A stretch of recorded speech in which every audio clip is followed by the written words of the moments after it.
كشفت تقارير أن نادي بورتو البرتغالي أبدى اهتماماً رسمياً بضم لاعب وسط الأهلي الدولي التونسي محمد علي بن رمضان بعد تألقه اللافت خلال المواجهة المثيرة التي جمعت الفريقين في كأس العالم للأندية وانتهت بالتعادل 4-4. وأوضحت المصادر أن كشافي بورتو أعجبوا بأداء بن رمضان في وسط الملعب، ما دفع إدارة النادي البرتغالي إلى التواصل مع نظرائهم في الأهلي لاستكشاف إمكانية التعاقد مع اللاعب البالغ من العمر 25 عاماً. إلا أن رد النادي القاهري جاء حاسماً، حيث رفض العرض بشكل قاطع. وأكدت إدارة الأهلي أن بن رمضان الذي انضم مؤخراً إلى صفوف الفريق يعد من الركائز الأساسية في المشروع الرياضي للموسم المقبل، والذي يهدف من خلاله النادي لاستعادة لقب دوري أبطال أفريقيا وتعويض الجماهير عن خيبة الأمل في النسخة الأخيرة من مونديال الأندية التي ودعها الأهلي من الدور الأول. يذكر أن القيمة السوقية للاعب تقدر بنحو 1.5 مليون يورو، وسبق لبن رمضان اللعب في صفوف الترجي التونسي قبل أن يخوض تجربة احترافية في الدوري المجري، حيث لفت الأنظار أيضاً. ورغم الرفض الحالي، أشارت مصادر الموقع إلى أن نادي بورتو سيواصل متابعة اللاعب وقد يعود بعرض جديد في المستقبل حال سنحت الفرصة لذلك، بينما يبقى تركيز الأهلي منصباً على أهدافه القارية والمحلية مع نجمه التونسي الجديد. Aldaha Adam Watani that was sit Columbus Crew.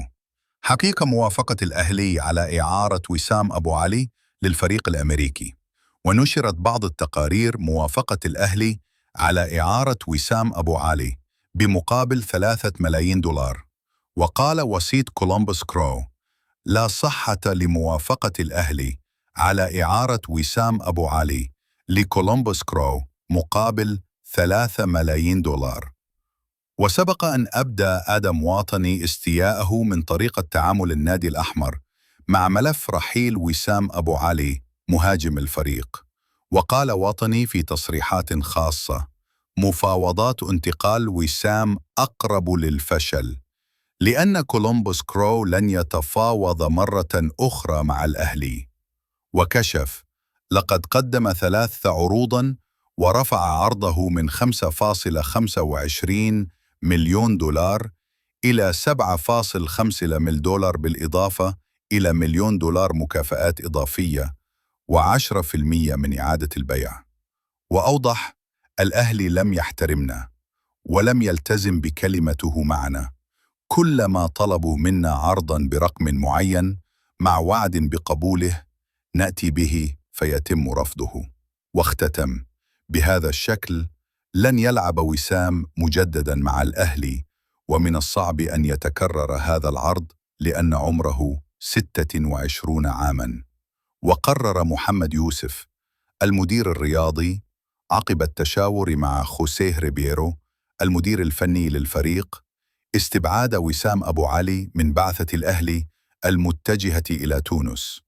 وأوضح يوسف سبب الاستبعاد نظراً لعدم إجراء اللاعب القياسات البدنية والإشعاعات والفحوصات الطبية في المواعيد المحددة، فضلاً عن غيابه عن التدريبات والجلسات العلاجية بدون إذن.